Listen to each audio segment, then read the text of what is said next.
Iniciando, então, nossa programação do evento, nossa primeira palestra é intitulada Potencial Terapêutico do Canabidiol em Transtornos Neuropsiquiátricos.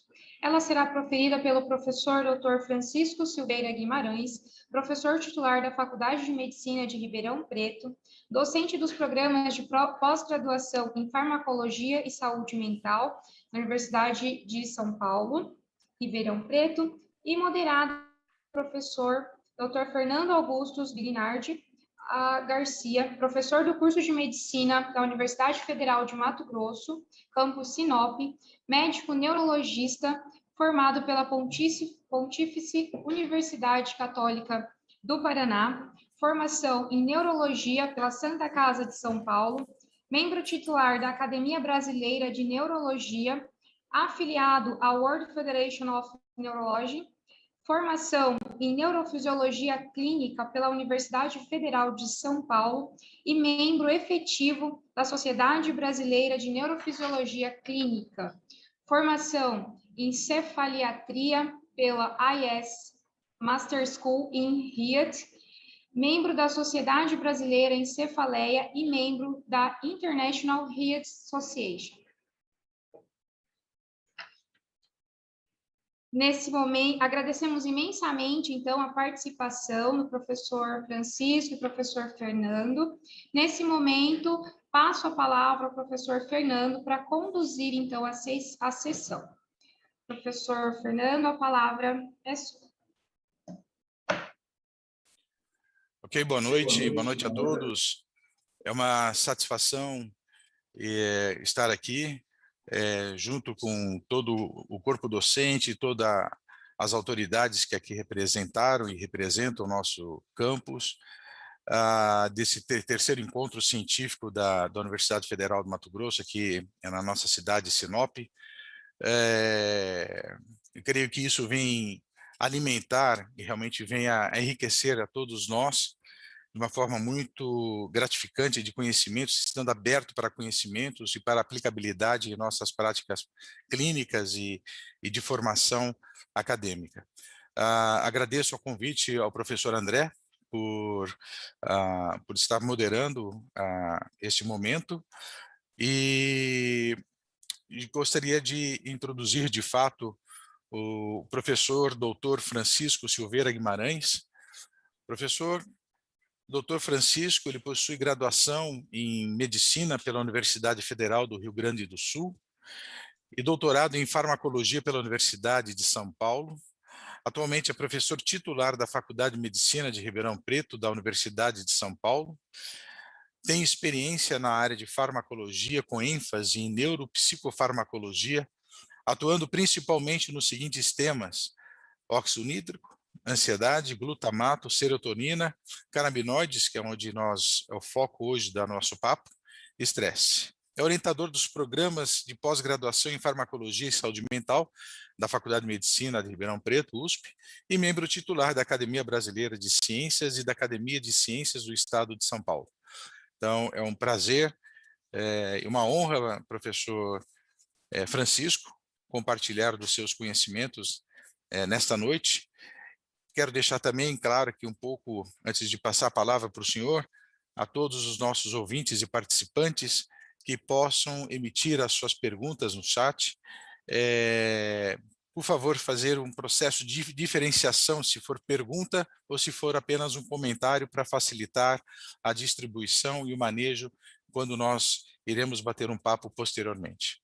Então, nesse momento, agradecendo mais uma vez ao senhor, professor Dr. Francisco, passo a palavra e vamos esfregar os cérebros. Ótimo, eu inicialmente queria agradecer muito o convite do André, todo o comitê organizador e a participação do Fernando. Eu vou compartilhar minha tela aqui.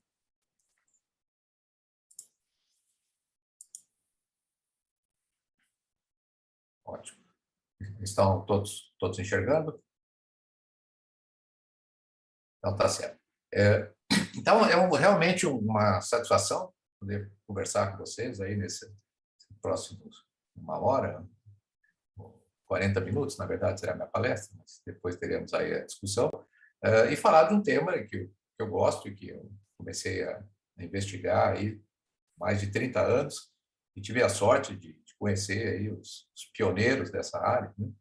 Então, aqui, para os que não conhecem, esse é o campus da USP de Ribeirão Preto. Eu acho que é uma das coisas mais bonitas lá de Ribeirão Preto. E esse é o prédio central, foi o primeiro prédio do campus, onde fica a área pré-clínica da Faculdade de Medicina, e eu trabalho aqui nesse segundo andar. Muito bem, antes de iniciar, só falar um pouquinho dos potenciais conflitos de interesse. Eu sou co-inventor, junto com o professor Rafael Mechum, aí, colegas lá de Ribeirão Preto, de uma patente, né, de compostos fluorados do canabidiol, mas eu não vou falar desses compostos hoje. E a Universidade de São Paulo possui um convênio, né, com essa indústria brasileira, a Prate Dona Dulce, para o desenvolvimento de um produto farmacêutico contendo canabidiol sintético. Bom, a cannabis sativa contém mais de 500 compostos químicos distintos, sendo que mais de 100 são o que nós chamamos de fitocannabinoides. É um conjunto de compostos que tem uma estrutura química semelhante. Na verdade, esse número já se aproxima, aí, no último congresso que eu fui, em 180 canabinoides chamados de fitocannabinoides, porque presentes na planta. O principal deles, né, mais conhecido, e o responsável pelos efeitos bem conhecidos dos derivados da cannabis, como a maconha, a xixa, etc., é o delta-9 tetraidrocannabinol, ou THC. Mas o segundo fitocannabinoide mais presente em muitas espécies, muitas variedades da planta, ou muitas amostras da planta, é exatamente o canabidiol, que é o objeto dessa palestra de hoje. Então, o canabidiol, a sua estrutura química foi determinada pelo professor Rafael Mechum, o maior nome da pesquisa nesta área, e ele possui uma estrutura química muito semelhante à do THC. Se vocês olharem aqui, vocês vão observar que só tem uma pequena diferença nessa região da molécula. No entanto, do ponto de vista espacial, o THC possui uma estrutura mais planar, enquanto que o canabidiol tem uma estrutura mais dobrada. Isso possivelmente explica as grandes diferenças farmacológicas entre esses dois compostos. O interesse científico e popular sobre o canabidiol cresceu assim de forma exponencial nesses últimos 15 anos.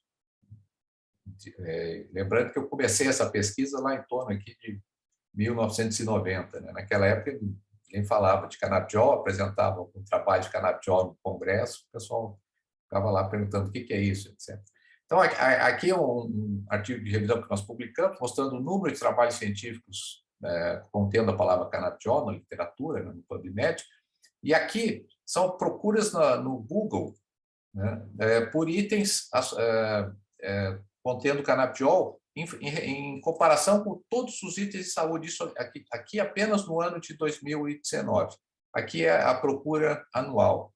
Então, há um crescimento exponencial do interesse, e observe que em 2019 o canabidiol foi o quarto item relacionado à saúde mais procurado no Google nos Estados Unidos. E é conhecimento de todos, né? Já existe o canabidiol na clínica, e os níveis de evidência dos diferentes potenciais efeitos do canabidiol, eles são bastante diversos, ou seja, alguns usos do canabidiol já atingiram, né, o nosso padrão ouro para determinar o uso terapêutico, né, como medicamento, né, que são os ensaios clínicos multicêntricos, mas você tem aí vários outros potenciais usos que estão aí em ensaios clínicos em grupo cego, em estudos experimentais agudos em pacientes, estudos em humanos saudáveis, e, finalmente, aqueles que ainda estão em estudos experimentais in vitro e em animais não humanos. Esses itens que estão circundados aqui são itens ou potenciais usos que tiveram a colaboração, ou têm a colaboração, do grupo aqui de Ribeirão Preto, e eu vou falar de alguns deles mais adiante. Então, a pesquisa translacional do canabidiol, ela está muito ligada ao Brasil. E iniciou com o professor Elisaldo Carlini, que infelizmente faleceu no ano passado. Então, o professor Carlini conheceu o professor Meschula num congresso nos anos 70 e eles resolveram começar a colaborar. O professor Meschula mandava de Israel os compostos e o professor Carlini, com o seu grupo, começou a testar. E entre as observações que eles fizeram, foi a de que em animais de laboratório o canabidiol atenuava alguns dos efeitos do THC. Num primeiro momento, o canabidiol, como ele não produz os efeitos do THC, ele foi até pensado de ser um canabinoide inativo. Foram os trabalhos do grupo do professor Carlini, depois do professor Zuardi, do professor Reinaldo Takahashi, do professor Carniol e outros, que mostraram que o canabidiol possui efeitos. E uma dessas primeiras observações foi exatamente que ele antagonizava alguns efeitos do THC. Baseado nessa observação em animais de laboratório, por isso que eu estou falando da pesquisa translacional, o professor Zuardi, no seu doutorado, o detalhe, o professor Antônio Zuardi foi o meu orientador de doutorado, mas no seu doutorado, ele foi testar essa possibilidade em humanos, né, em voluntários saudáveis. E ele observou que o canabidiol em voluntários saudáveis era capaz de antagonizar os efeitos ansiogênicos e psicotomiméticos de doses elevadas do THC, confirmando aqueles achados em roedores. Como já se sabia naquela época, embora não se conhecesse nada de receptores, canabinoides, etc., já sabia que o canabidiol não antagoniza todos os efeitos do THC. Por exemplo, o canabidiol tem efeito analgésico, o canabidiol tem efeito antiemético, como tem o THC. Então, já naquela época, se imaginou, olha, a gente não sabe como o THC atua, mas provavelmente o CBD não está antagonizando um receptor do THC, porque senão teria que bloquear todos os efeitos. Isso levantou a possibilidade que o canabidiol tivesse, por si só, efeitos antipsicóticos e ansiolíticos.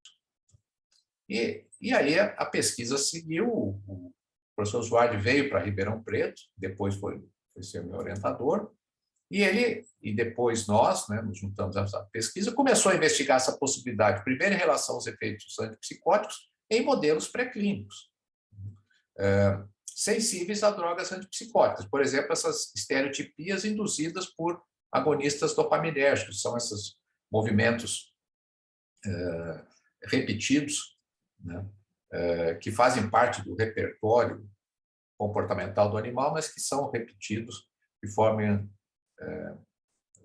ininterrupta, né, sob a influência dessas agonistas dopaminérgicos. Então, o canabidiol diminuiu isso, assim como o haloperidol, né, o antipsicótico padrão, e a clozapina, que seria o antipsicótico ativo. Mas diferente do haloperidol e semelhante à clozapina, o canabidiol não produziu esse efeito aqui, que chama catalepsia, que é a manutenção dessas posturas anormais. E esse efeito está associado com a produção de sintomas extrapiramidais em seres humanos. É um preditor muito bom da capacidade desses antipsicóticos produzirem esses sintomas tipo Parkinson.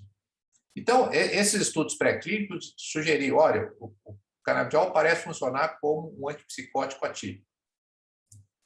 Mas eles foram baseados, esses estudos, numa hipótese dopaminérgica, aqueles modelos que aumentam a neurotransmissão dopaminérgica. Nos últimos 20 anos, né, ou 15 anos, se tornaram mais populares, têm se tornado mais populares, modelos de esquizofrenia baseados na hipótese glutamatérgica. Esses modelos estão baseados na observação que antagonistas de um subtipo de receptor de glutamato, NMDA, produzem alterações que são associadas não apenas aos sintomas positivos, como aquelas produzidas pela anfetamina, por exemplo, alucinações, ideias delirantes, mas também com outras manifestações da esquizofrenia que não são mimetizadas pela anfetamina, como os próprios sintomas cognitivos e os chamados sintomas negativos, rigidez afetiva, dificuldade de interação social, etc. Então, lá no nosso laboratório, o Felipe Gomes resolveu testar o canabidiol em modelos envolvendo esse bloqueio crônico de receptores de glutamato. Então, ele tratou os animais por 28 dias e tratou durante, a partir do 6º dia, com canabidiol.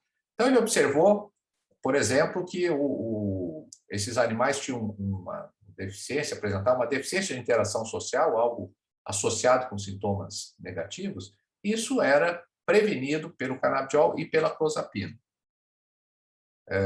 Ele também testou efeitos cognitivos usando esse teste aqui, que é o teste de reconhecimento de objeto novo. Ele é muito simples, você coloca o roedor lá com 2 objetos semelhantes, deixa ele explorar, depois tira o roedor da caixa e substitui um desses objetos por um objeto novo. Se o animal lembrar dos objetos, ele vai passar um tempo maior explorando o objeto novo. Vejo que isso é muito prejudicado, né, esse índice de discriminação, por esse bloqueio crônico de receptores de glutamato e também prevenido pelo canabidiol. Depois, mais recentemente, uma outra estudante lá do laboratório, a Naeli, foi verificar se o canabidiol era capaz de reverter essas alterações, porque no estudo que eu mostrei para vocês, ele prevenia. Então, ela tratava por 2 semanas, aí tratava por 1 semana com canabidiol. O importante, os testes eram sempre feitos sem a droga. Então, o que quer que o canabidiol esteja fazendo aqui, ele está impedindo ou revertendo aquelas alterações que aconteceram por esse tratamento. E o canabidiol, como vocês podem ver, também reverteu o efeito na interação social e na memória. Bom, esses foram os estudos pré-clínicos. E os estudos clínicos? O primeiro estudo clínico foi feito exatamente lá pelo Zuardi e por mim, lá em Ribeirão Preto, e pelo Mechula. O Mechula enviava a droga para nós, né, com um paciente que era resistente ao haloperidol, foi um paciente, mas funcionou. Então, depois disso, né, vários estudos abertos, e mais recentemente saíram os primeiros ensaios clínicos controlados. Então, esse grupo alemão, ele comparou o canabidiol com um antipsicótico usado na clínica, que é a milsuprida. E aqui, então, desculpe. Aqui vocês podem observar que eles foram igualmente eficazes, né, sintomas positivos, sintomas negativos, e que, como previsto pelos modelos animais, por exemplo, o canabidiol não produziu efeitos extrapiramidais, né, comparados com a milsuprida, nem aumentou a prolactina. Teve um outro ensaio clínico mais recente, né, do grupo inglês, do Philip Maguire, em que o canabidiol foi adicionado a outros antipsicóticos e ele também mostrou um efeito positivo. Bom, em relação à ansiedade, também se começou com os estudos pré-clínicos, haviam os primeiros resultados que eram meio conflitantes, e aí eu estava começando como docente e resolvi usar esse modelo, que agora é o mais empregado aí no tratamento, no estudo de drogas ansiolíticas, que é o chamado labirinto em cruz elevado. Ele é muito simples, consiste em colocar o animal aqui no centro desse labirinto e registrar quantas vezes, quanto tempo ele vai nos braços abertos e nos braços fechados. Os roedores e nós preferem ficar nos espaços protegidos.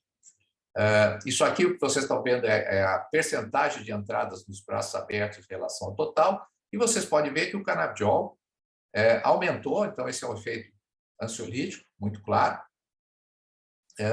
E também, uma outra coisa que foi observado é que esse efeito ansiolítico era em forma de U invertido. Ou seja, à medida que a gente ia aumentando as doses, o efeito ia desaparecendo. E guarde essa informação, porque vocês vão ver que isso é importante na clínica também. Depois disso, teria tempo aí, uma área de pesquisa importante, meu laboratório, então teria resultado para mostrar o resto da noite, mas vários estudos foram feitos lá no nosso grupo, mas em outros, mostrando efeitos ansiolíticos nesses modelos pré-clínicos. Então, uma outra dúvida, no entanto, é se ele seria ansiolítico depois do tratamento repetido, porque esses estudos aos quais eu me referia, eles são estudos agudos, né? Administra o canabidiol e testa. Se uma droga tiver um emprego terapêutico, né, clínico, ela provavelmente será empregada no uso repetido. Ou será que com o uso repetido ela continuaria tendo efeito? Esse foi um trabalho de outra ex-aluna de doutorado, agora é minha colega de departamento. Ela usou esse modelo chamado de estresse crônico imprevisível. Consiste em expor o roedor a um estressor diferente todos os dias, de forma que ele não consiga predizer qual é o estressor que vai acontecer. E aí, 2 horas depois do estressor, isso é importante, o animal recebia o canabidiol. A meia-vida do canabidiol no rato é mais ou menos 6 horas, de forma que no dia seguinte já não tinha quase canabidiol. Bom, então ela fez isso por 2 semanas, aí parou o tratamento e testou um dia depois. Então, novamente, ela testou o animal sem o canabidiol. Nós já sabemos que ele produz o efeito ansiolítico agudo. E aí o que ela observou, vocês podem ver aqui, o animal estressado, ele diminui a exploração desses braços abertos e o canabidiol reverte isso. E outro achado importante que ela fez foi medir alterações neuroplásticas associadas com estresse. Então, já sabia, nós reproduzimos isso, que o estresse crônico, por exemplo, diminui as espinhas dendríticas no hipocampo e no córtex pré-frontal. Então, nós medimos isso e vocês podem ver que o canabidiol reverteu essa alteração. Outra coisa que acontece com o estresse crônico é uma diminuição da neurogênese hipocampal de animais adultos. Diferente do que se imaginava 20 anos atrás, um pouquinho mais, ou 30 anos atrás, nós temos pelo menos 2 regiões em que existe uma formação contínua de novos neurônios. Uma delas é exatamente o giro denteado, que vocês podem ver aqui, esse é um marcador de neurogênese. Então, vocês podem observar que os animais expostos ao estresse crônico têm uma diminuição disso. E o canabidiol previne esse efeito. Bom, e agora, claro, grande pergunta, e humanos? Então, o primeiro trabalho testando o canabidiol em modelos de ansiedade em humanos foi exatamente feito lá, novamente, pelos Ward, por mim e por colaboradores, usando um modelo que eu tinha desenvolvido aqui durante o meu doutorado.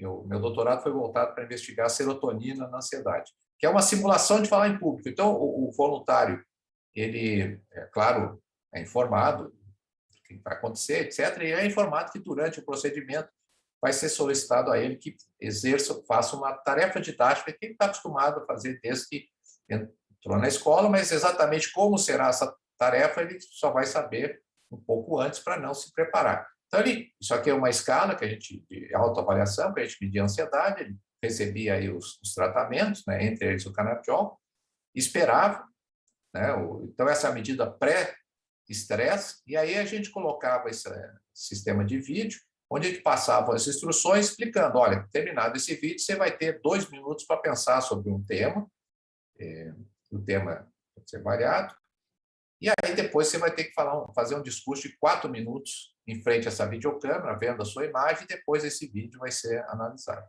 Então, isso causa... Aqui a gente media imediatamente antes de começar o teste, medida de ansiedade antecipatória, aqui durante o teste. Então, isso causa aumentos importantes da ansiedade subjetiva.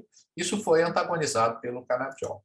Mais recentemente, o Sward, ele reproduziu, modificou um pouquinho esse modelo e reproduziu aquele estudo, mas agora testando 3 doses. Aquele primeiro estudo nós usamos 300 miligramas de canabidiol. E os 300 miligramas continuaram funcionando, mas uma dose menor e uma dose maior não funcionaram. Assim como a gente tinha visto lá quase 30 anos atrás com modelos pré-clínicos. Bom, o grupo aqui de Ribeirão, né, do Sward, do professor José Cripa e do Jane Palak e outros, né, eles usaram esse modelo para testar em pacientes agora. Pacientes que têm ansiedade social. Então, é um transtorno de ansiedade e um dos piores estímulos para esses pacientes exatamente tem que falar em público. Então, vocês podem ver que isso causava, né, ou causou um grande aumento de ansiedade e que foi também atenuado pelo canabidiol. Mais recentemente, saiu esse estudo de um grupo japonês, então esse é um estudo com pacientes, e aquele estudo também é mais um estudo agudo, né? Era um estudo controlado, duplo cego. Esse também é um estudo duplo cego, só que uso tratamento por 4 semanas no canabidiol. Eram adolescentes japoneses que tinham ansiedade social e o canabidiol também funcionou.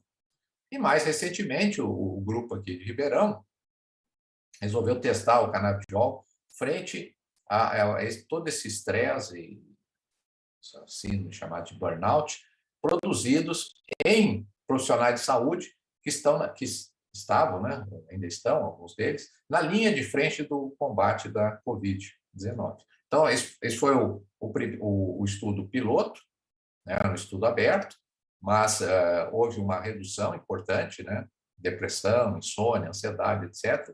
E aí, então, se partiu para um estudo, ele ainda não é duplo cego, mas é um estudo randomizado, né, em que a esses profissionais era oferecido, quer dizer, ele não podia escolher, ou todos eles passavam por um apoio, um suporte psicológico, e aí, aleatoriamente, eles recebiam o canabidiol ou não. E o estudo foi realizado exatamente durante o pico da Covid o ano passado. E aqui vocês têm o resultado, ele saiu publicado faz um mês no JAMA. Por exemplo, os sintomas de exaustão emocional, né, ligados ao burnout. Aqui seria o diagnóstico de burnout, então o canabidiol diminuiu depressão, diminuiu ansiedade. Então, isso em relação à ansiedade. Existe também evidências pré-clínicas, mas aí ainda não existe nenhum estudo clínico, de que o canabidiol possa ter efeito tipo antidepressivo.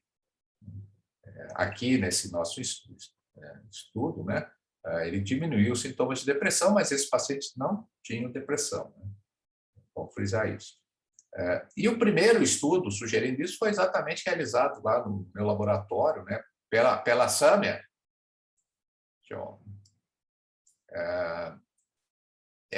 Ela usou esse modelo aqui, que é o modelo mais empregado para detectar atividade tipo antidepressiva, roedores, que é chamado nado forçado, que consiste em você colocar por 6 minutos o camundongo aqui nesse recipiente com água. Depois de alguns minutos, ele abandona, deixa de tentar escapar e fica só fazendo esses pequenos movimentos para não afundar. Drogas antidepressivas, aqui como a imipramina, aumentam diminui o tempo de mobilidade. Aqui está a imipramina. E o canabidiol fez a mesma coisa, novamente com aquela curva em forma de U, né, invertido. E depois disso, o grupo da professora Sam e vários outros, né, reproduziram esses estudos. Né? Então, pelo menos em modelos pré-clínicos, o canabidiol também parece ter propriedades antidepressivas. Como eu falei, não existe ainda estudos clínicos maiores sobre isso. Bom, passando um pouquinho para o lado, então, saindo da psiquiatria, passando um pouquinho para a neurologia, né? Eu falei dos efeitos neuropsiquiátricos do canabidiol. Então, está aí liberado, né? Eu uso compassional ainda, mas foi liberado aqui no Brasil, liberado nos Estados Unidos, em boa parte dos países do mundo, para tratamento de epilepsia, né? Principalmente daquelas síndromes tipo Dravet, Gastaut, etc., de muito difícil tratamento, né? Assim, crianças de muito difícil tratamento. Mas os primeiros estudos dessas propriedades foram feitos no Brasil, pelo grupo do professor Carlini. Essa é uma revisão que saiu agora, também muito boa, falando sobre isso. E o professor Carlini, junto com o professor Mechula, publicaram o primeiro estudo, um ensaio clínico controlado do efeito anticonvulsivante do canabidiol, em 1980. Outro dia, conversando com o professor Mechula, a gente ainda eventualmente mantém um contato, né? Ele está com 91 anos. Né? Ele comentou com uma certa mágoa, né? Disse, agora todo mundo aí fala do canabidiol como anticonvulsivante. A gente mostrou isso faz 40 anos, né? Só isso. Então, é um estudo bem feito até, né? Um estudo bem feito do professor Carlini. Então, só para mostrar aí o estudo mais famoso, recente, né? Devinsky, que mostrou que o canabidiol, então, melhorava aí essas epilepsias, né? Com essas crianças que tinham essa síndrome de Dravet, né? E muito difícil tratamento. Bom, outros usos do canabidiol. Também está liberado aqui no Brasil, né? O uso do Mevatil, que foi lançado com o nome de Sativex, pela empresa inglesa, né, GW, que é um spray que contém metade THC e metade CBD. Esse medicamento, ele nasceu dos estudos lá iniciais do Carlini, principalmente do Duarte, mostrando que o CBD não antagonizava alguns efeitos benéficos do THC, mas antagonizava outros. Então, aí tiveram a ideia, olha, vamos misturar os dois e lançar com o medicamento. Então, existe aqui, tem vários estudos de ensaios clínicos, né? Tem tempo aqui de mostrar, e não é uma área que eu trabalho, mas ele é usado no tratamento sintomático de dor de espasticidade em pacientes que têm esclerose múltipla. E as revisões sistemáticas e meta-análises concordam que existe, né, evidência, pelo menos de qualidade moderada, né, para apoiando esse emprego. Algo que também está muito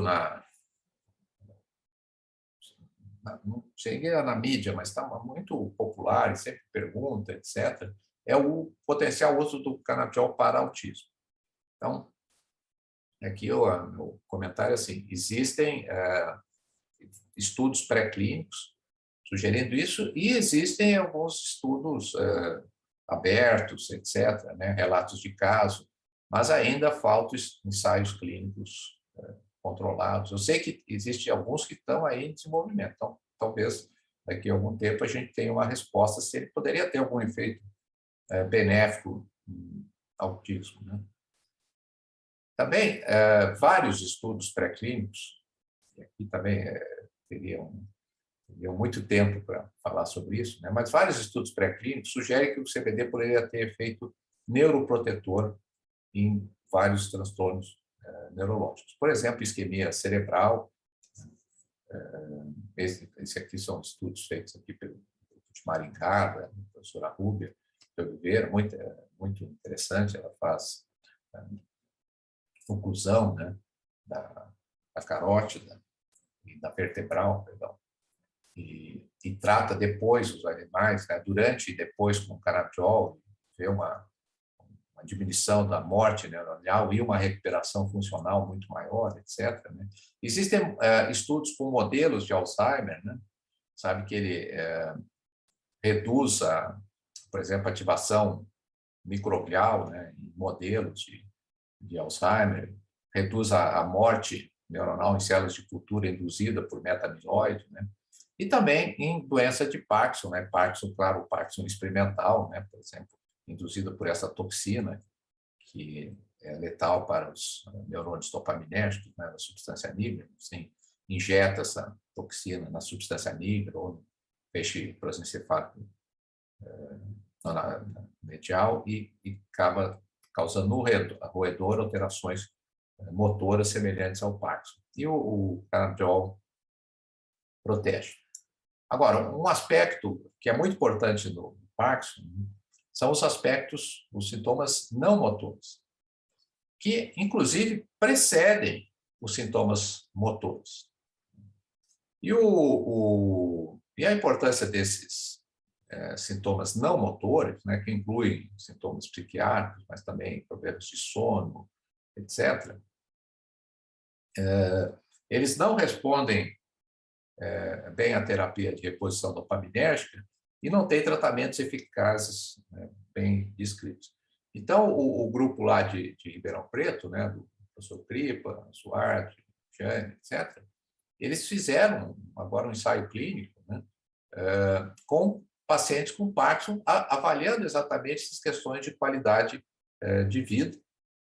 E o estudo, né, duplo cego, controlado, né, por 6 semanas, e o canabidiol melhorou, né, esses aspectos nesses pacientes. Um outro aspecto, né, que o canabidiol tem sido testado é no tratamento de dependência a drogas. Existem diversos estudos pré-clínicos, modelos, né? E existem já alguns estudos clínicos. E talvez o mais importante, o mais famoso, né, foi esse publicado no American Journal of Psychiatry, né, em 2019, do grupo da Yasmin Hurd, em que ela testou o canabidiol em pacientes dependentes de heroína. Você sabe, nos Estados Unidos tem uma epidemia de dependência opioide, então é algo que preocupa muito os pesquisadores norte-americanos, né? Então, o que ela verificou aqui era, o que ela fazia, era expor os dependentes da heroína a estímulos sinalizadores da heroína, uma coisa associada ao consumo da heroína. Isso produz, então, né, o que aqui nós chamamos de fissura, mas é o crave, né, desperta aquela vontade de usar a heroína e leva ao aumento de ansiedade. E o canabidiol foi capaz de atenuar esses efeitos, né? Um outro aspecto é o tratamento de dor, né? Então, vocês forem ver assim, para que a chamada cannabis medicinal é empregada? E cannabis medicinal, um termo que engloba muitas coisas, né? Mas entre elas o canabidiol. Então, basicamente, primeiro é dor, depois ansiedade e depressão. Isso é o que a população usa. Perguntar para a população por que ela usa, essas são as causas. Do ponto de vista pré-clínico, existem alguns estudos sugerindo que o canabidiol poderia ter efeito contra a dor, né? Particularmente sobre contra a dor crônica, mas saiu esse estudo no British Medical Journal, agora saiu, acho que 2 semanas, que é uma meta-análise muito grande dessas cannabis medicinal contra a dor em humanos, né? Meta-análise de estudos clínicos. Então, ele, no total, né, esses produtos medicinais produziram um efeito significante, embora pequeno. E no mesmo número, que está muito interessante, eles publicaram um guideline, né? São orientações da Associação Médica Britânica, né, sobre o uso da cannabis medicinal, né, no tratamento de dor crônica, quando que eles indicariam. Então, aqui é um resumo, mas a sugestão deles é que quando o tratamento tradicional, né, não for suficiente, eles sugerem que seja oferecido, então, uma tentativa com a cannabis medicinal ou canabinoides não inalados, né? E na prática, né, eles sugerem, né, dentro dessa tentativa, então, iniciar com doses baixas do produto do canabidiol e ir aumentando a dose. Bom, em relação à segurança, né, sabe que o uso de qualquer substância na clínica ela está baseada, em primeiro lugar, na relação risco-benefício, né? Eu falei de potenciais benefícios, mas não comentei nada dos riscos. Então, o canabidiol, normalmente, ele é bem tolerado. Então, aqui é uma meta-análise bastante extensa, publicada por esse grupo inglês, do Psychnic, que eu conheço, e ele analisou vários desses produtos à base de cannabis como medicamentos, né, em ensaios clínicos.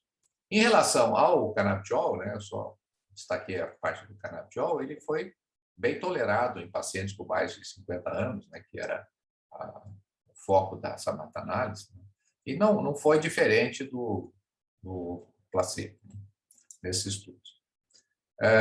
Nesse estudo que nós acabamos de publicar no JAMA, que envolveu quase 100 sujeitos, né, eram voluntários profissionais da saúde, né, médicos, enfermeiros, fisioterapeutas, etc. O canabidiol também foi foi bem tolerado. Aqui vocês têm os efeitos adversos, né? Aqui do grupo que recebeu o canabidiol e aqui o que não recebeu o canabidiol. Não houve nenhuma diferença significativa, perdão. Os efeitos mais comuns, né?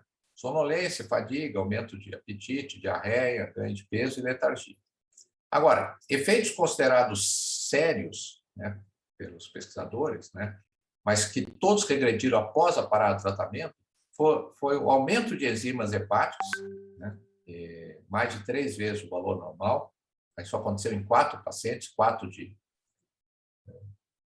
quase 50, 40 e poucos, né, um pouquinho menos de 10%. Mas em nenhum deles a bilirrubina subiu mais que 2 vezes, que seria algo preocupante. E tudo revertiu. E houve também farmacodermia em 2 pacientes, racho cutâneo.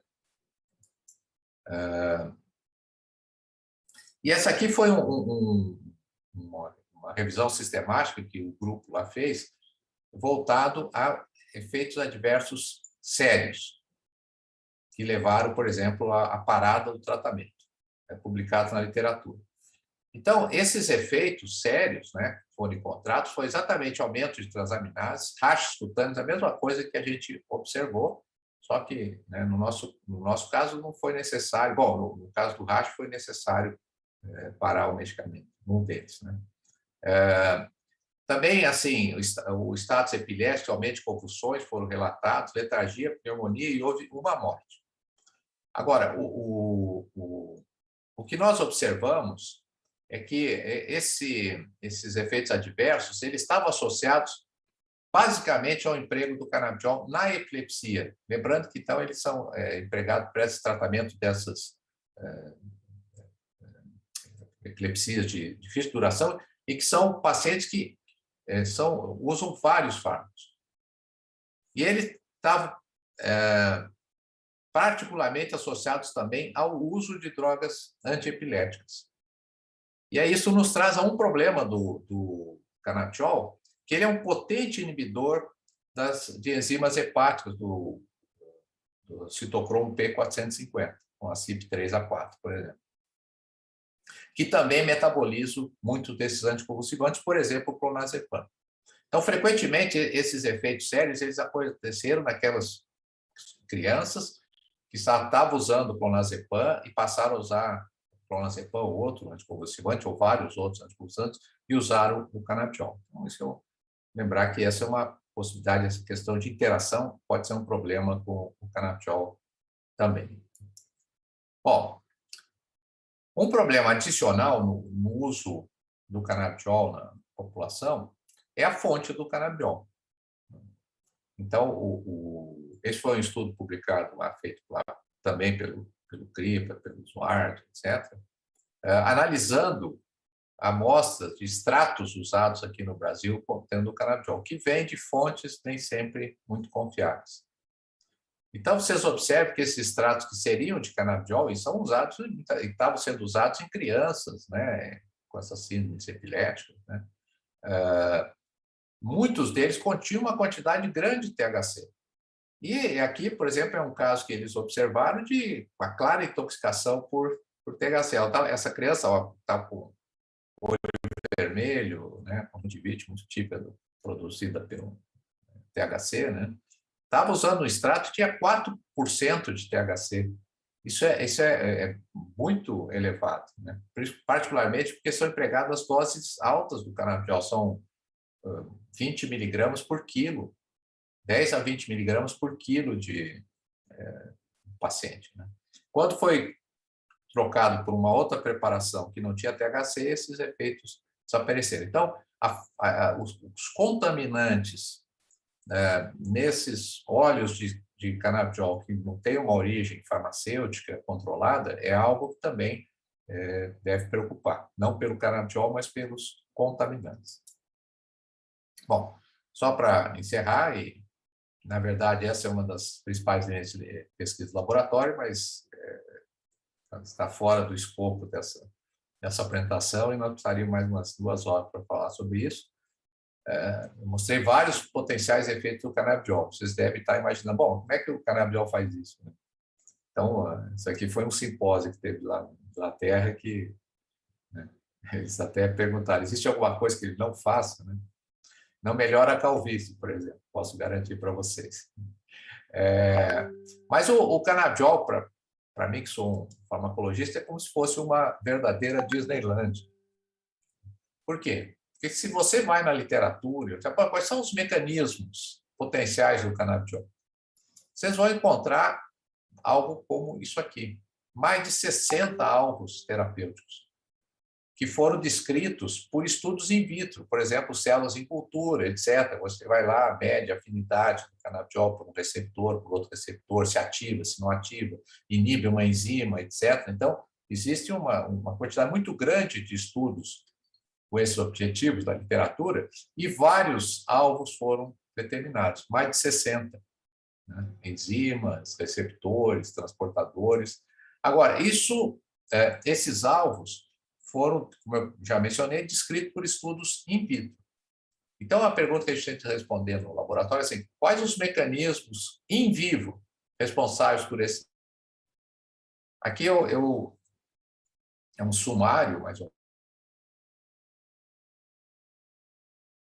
entre os mecanismos do canabidiol, né? O canabidiol, por exemplo, facilita a neurotransmissão mediada por receptores 5-HT1A de serotonina, né? Isso a gente mostrou que está relacionado com o efeito ansiolítico agudo em animais, né? Talvez o efeito antidepressivo, ele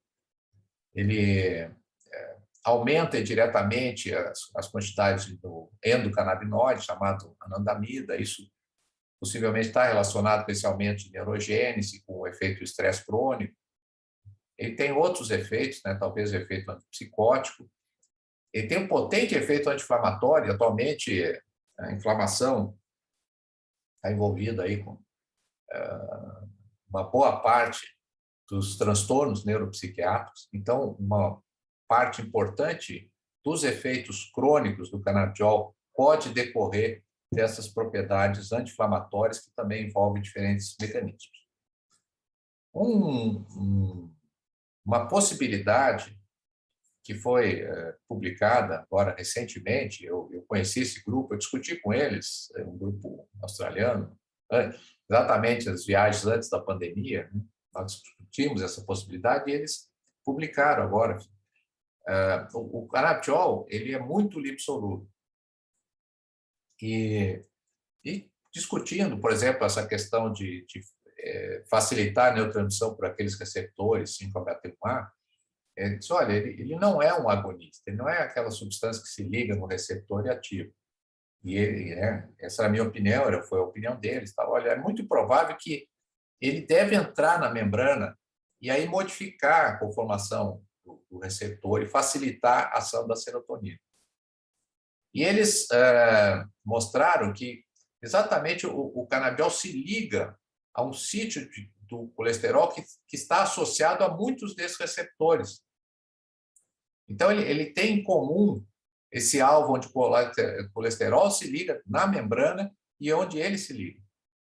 E não só receptores, né, mas também enzimas, por exemplo, essa enzima que degrada a anandamida, né, receptores de canabinoides, ou seja, isso pode ser um mecanismo que explique essa diversidade de ações que o canabidiol parece ter, tanto em modelos animais como modelos in vitro.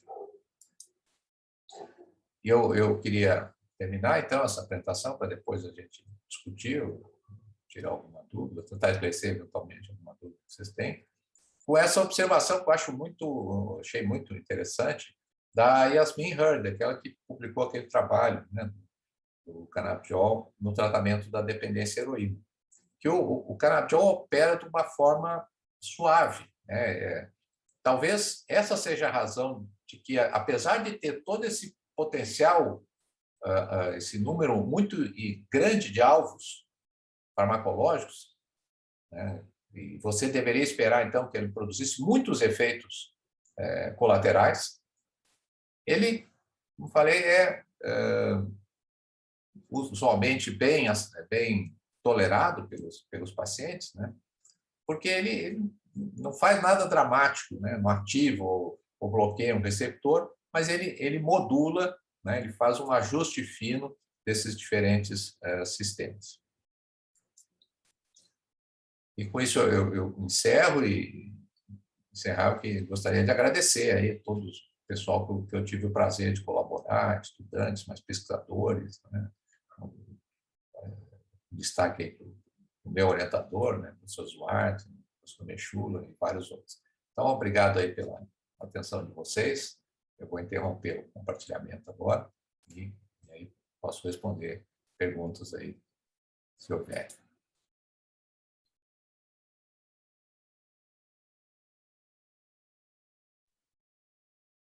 Ok. Muito boa a explanação, professor. Eu creio que foi muito esclarecedor. Posto isso, que é um assunto novo para a maioria dos profissionais que lidam, mesmo da área médica, como também na área farmacológica, né, de pesquisa. Mas uma coisa que fica muito clara, né, do meu ponto de vista, é que o canabidiol veio para ficar, né? Ele veio com a intenção, de fato, de trazer, de agregar junto aos tratamentos já propostos, né? Seja com ação sinérgica, com uma ação com menos efeito colateral de fármacos, com respostas mais positivas, né? Então, não tenho dúvida que ele veio para ficar.